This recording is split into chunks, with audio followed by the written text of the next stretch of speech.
तो चलिए शुरू करते हैं। क्या आप लोगों को ये समझ में आ रहा है कि ये जो पोस्टर आप लोगों ने लगाया है वो बेहद ही इसकी कोई जरूरत नहीं थी, शर्मिंदा करने वाला ये पोस्टर है। बात तो सही है। पूरा हिंदुस्तान ये कह रहा है कि जनरल आसिफ मुनीर लापता है, सब उसके पीछे पड़ रहे हैं। वही आसिफ मुनीर जिसने एंटी हिंदू रैंट के जरिए उकसाया लोगों को।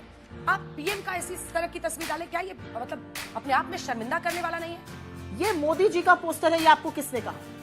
इस पोस्टर में ना हाथ है ना पैर है, एक शानदार कपड़ा पहने व्यक्ति को खड़ा हुआ है और गायब लिखा हुआ है। तुषार कपूर की एक पिक्चर थी गायब, उससे प्रेरित है ये, वो गायब हो जाता था हर मौके पर। तेरा तो गेम बचाना पड़ेगा। मोदी हटना चाहिए, बीजेपी जानी चाहिए, उसके बाद जो होगा देख लेंगे। तब कांग्रेस से बयान आना चाहिए था, ये दो कौड़ी का आदमी है, ये क्यों राहुल गांधी और कांग्रेस का समर्थन कर रहा है, चुनाव भारत में हो रहा है, ये क्यों बोल रहा है। हमारे इस देश का दुर्भाग्य रहा है कि हम कभी नहीं है हारे हैं, हम कभी नहीं भी हारे हैं दुश्मन के छल छंदों से, हम तो सदा ही हारे हैं अपने घर के जयचंदों से। ये मोदी जी का पोस्टर है, ये आपको किसने कहा?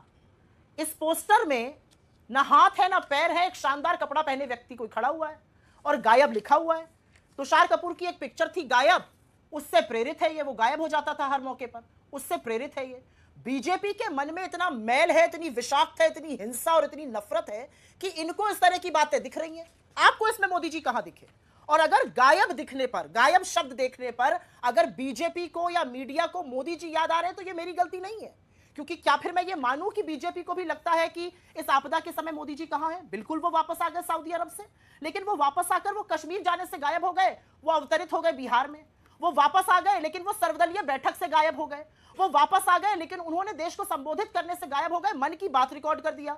वो देश में है, 6 दिन से गायब है। हमारा बीएसएफ का जवान अभी भी पाकिस्तान के कब्जे में है। मैं आपसे पूछती हूं, बीजेपी के अधिकृत हैंडल ने घंटों के अंदर एक सुहागन, जो 4 दिन की सुहागन थी, उसका जीवन उजड़ गया, उसकी जिंदगी उजड़ गई, उसको घिबली आठ बना दिया। इसको आप क्या कहिएगा? तो बच्चों सैर कराएं, तुमको पाकिस्तान की ना बिजली ना पानी है और न हिफाजत जान की।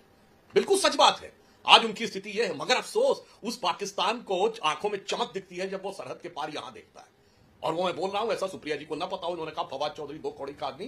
तो 2024 के चुनाव के समय फवाद चौधरी ने अपने ट्वीट में राहुल गांधी की तारीफ करते हुए जो शब्द लिखा, ये सारे दर्शक सोच लें ये शब्द इंडी गठबंधन का था या ऐसा लगता है कोई इंडी। उन्होंने क्या कहा? मोदी हटना चाहिए, बीजेपी जानी चाहिए, उसके बाद जो होगा देख लेंगे। तब कांग्रेस से बयान आना चाहिए था, ये दो कौड़ी का आदमी है, ये क्यों राहुल गांधी और कांग्रेस का समर्थन कर रहा है, चुनाव भारत में हो रहा है, ये क्यों बोल रहा है। और ये वही फवाद चौधरी जिसने बतौर पाकिस्तान में बयान उठाए जाएंगे, एक सेकंड आपको काउंटर क्वेश्चन कर रही हूं, पाकिस्तान में बयान उठाए जाएंगे ये सोचकर विपक्ष सवाल ही ना पूछे आपसे। ये शब्द हू बहू वही है जो इंडी गठबंधन बोलता था। जब पूछा जाता था, आप लोग पूछते थे ना कौन है प्रधानमंत्री का उम्मीदवार, ना मोदी हटना चाहिए, बीजेपी जाए, फिर तय कर लेंगे। इन वर्बेटम ये फवाद चौधरी ने बोला। और ये वही फवाद चौधरी है जिसने पाकिस्तान की नेशनल असेंबली में खड़े होकर कहा कि हमने पुलवामा तक घुस के मारा था। अगर मंत्री फ्लोर ऑफ द हाउस पे बोल रहा है तो सरकार का बयान है, तो सुप्रिया जी को मुझे लगता है अब इसमें कोई किंतु परंतु नहीं रखना चाहिए कि आरडीएक्स आया कहां से था। अब जहां तक सर गायब होने वाली बात है, बिल्कुल सही बात है। मैं फिर एक बार दर्शकों के सामने एक विषय रखना चाहता हूं। बिल्कुल सही बात है, सिर्फ मोदी जी का नहीं है, ये पूरे भारतीयों के लिए एक संदेश है सर से गायब होना।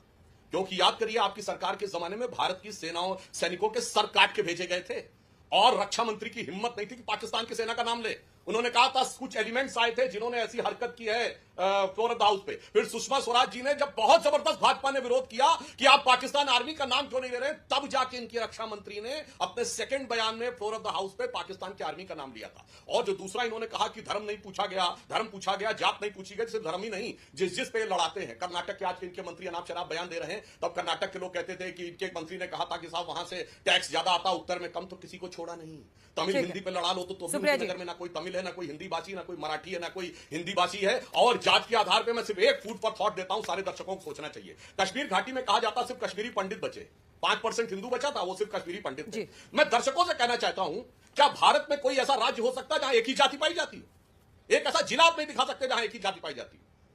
इसका मतलब क्या था? तमाम जातियां थी, वो सब कहां गई? कट गए या कन्वर्ट हो गए।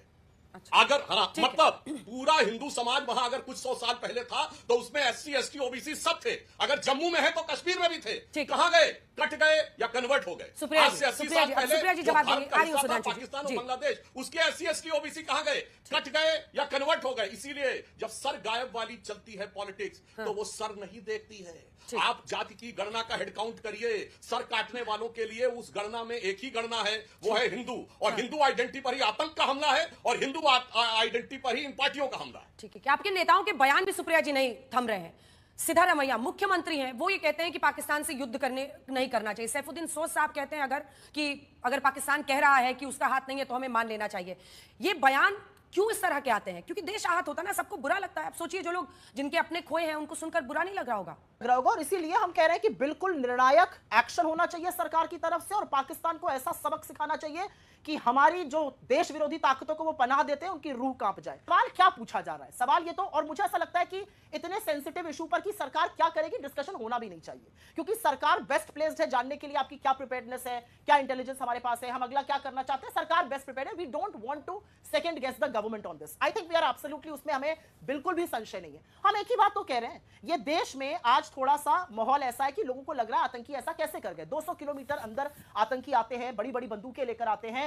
लोग जो बेचारे अपनी यादें और वहां कश्मीर की खूबसूरती देखने गए थे उनको मारकर चले जाते हैं। ऐसे में क्या आपको नहीं लगता कि इस देश के प्रतिपक्ष को और इस देश के सत्ता पक्ष को एक साथ संसद में खड़े होकर यह कहना चाहिए कि हम आतंकवाद का डटकर मुकाबला करेंगे, उसके खिलाफ हम एकजुट हैं। ऐसा करने से आप क्यों घबरा रहे हैं? आप क्यों नहीं संसद का एक सत्र बुलाते हैं? सारे जनप्रतिनिधियों को बोलने का मौका दीजिए, लोगों को यह विश्वास दिलाइए, ढांढस दीजिए कि इतने नाजुक मौके पर, इतने संवेदनशील मौके पर हम एक साथ हैं। लेकिन आप तो घिबली पोस्ट बना रहे हैं, आप तो राहुल गांधी के पोस्टर इशू कर रहे हैं, आप तो रावण के चेहरे बनाकर चला रहे हैं। आप ये कैसे करिएगा? मैं राजनीति नहीं करना चाहती हूं अगर आप राजनीति नहीं करिएगा। और एक बात मैं अंजना जी अंतिम कहकर मैं अपनी बात खत्म कर देती हूं। ऐसा नहीं है कि यह अभी पहली बार हो रहा है। 9 जून 2024 को जिस दिन इस देश के प्रधानमंत्री मोदी जी ने तीसरी बार प्रधानमंत्री पद की शपथ ली, रायसी, जम्मू के रायसी में 10 श्रद्धालुओं की बम से बस में हत्या कर दी गई। एक शब्द हमने नहीं सुना। और 9 जून से लेकर 22 अप्रैल तक, और इसमें मैं 28 लोगों को नहीं गिन रही हूं, 90 से ज्यादा लोगों की आतंकी हमलों में मौत हुई। इसमें हमारी सेना के ब्रिगेडियर, कर्नल, डीएसपी शामिल हैं, हमारे नागरिक शामिल हैं। एक बार भी नहीं बोला सरकार ने, एक शब्द नहीं बोला। 90 लोगों की हत्या कर दी गई। कैसे हो गया ये? सुधांशु जी। अब बिल्कुल मैं जवाब देता हूं। बिल्कुल मैं पुनः कहूंगा, फिर मैंने जो फैक्ट बोले कोई जाके चेक कर ले। 26/11 के हमले के बाद भारत के तत्कालीन वायुसेना अध्यक्ष फाली होमी मेजर ने 2016 में बाद में अपने इंटरव्यू में कहा कि एयरफोर्स पूरी तरीके से कार्रवाई करने की तैयार थी, मगर मनमोहन सिंह सरकार ने अनुमति नहीं दी। उस समय के आईबी चीफ ने भी बाद में यह बात बताई कि इंटेलिजेंस इनपुट थे। और जो इन्होंने कहा कि टेररिस्ट का अटैक होता था एट इट्स विल, जो ये पोस्टर दिखा रही है, बिल्कुल ये सही बात थी। मैं दर्शकों से कहता हूं जाकर चेक करिए। नवंबर 2008 में मुंबई में धमाका हुआ था, उससे ठीक 2 महीने पहले सितंबर 2008 में दिल्ली में धमाके हुए थे, कर्नाटक प्लेस में। और उससे पहले 2007 में लखनऊ, फैजाबाद, वाराणसी की अदालत में धमाके हुए थे। 2008 से 2004 के बीच में सुप्रिया जी को मैं चुनौती देता हूं, कोई एक जगह बताएं। जयपुर में धमाके हुए, सूरत में धमाके हुए, लखनऊ, फैजाबाद, चंडीगढ़, गुवाहाटी, हैदराबाद, नागपुर, पुणे, नासिक, कौन सा इलाका था जहां धमाके नहीं होते थे? इसीलिए कहा गया था terrorist coming and striking at its will. और उसके बावजूद शांति वार्ता भी चल रही थी। और फिर क्या कहा जाता था? अमन की आशा का तमाशा दिखा के कहा जाता था शांति वार्ता आतंकवाद से प्रभावित नहीं होगी। और हमने पिछले 11 साल में एक ऑफिशियल बायलैटरल डायलॉग नहीं किया, एक ऑफिशियल बायलैटरल डायलॉग नहीं किया। और दूसरी, राजनीति क्या होती है? कहते हैं आतंकवाद का मजहब नहीं होता। अंजना जी, समस्या क्या है? देश को एकजुट होने की क्यों जरूरत? आतंकवाद का मजहब नहीं होता जब वो गोली चला रहा होता है, जब वो मार रहा होता है। जैसे उस पर कार्रवाई होने लगती तो आतंकवादी का मजहब हो जाता है। मैं इनसे पूछना चाहता हूं, POTA prevention of terrorist activity act Atal ji की सरकार के समय में आया, इन्होंने क्यों हटाया मनमोहन सिंह सरकार में? कि उसके लिए मुसलमान उस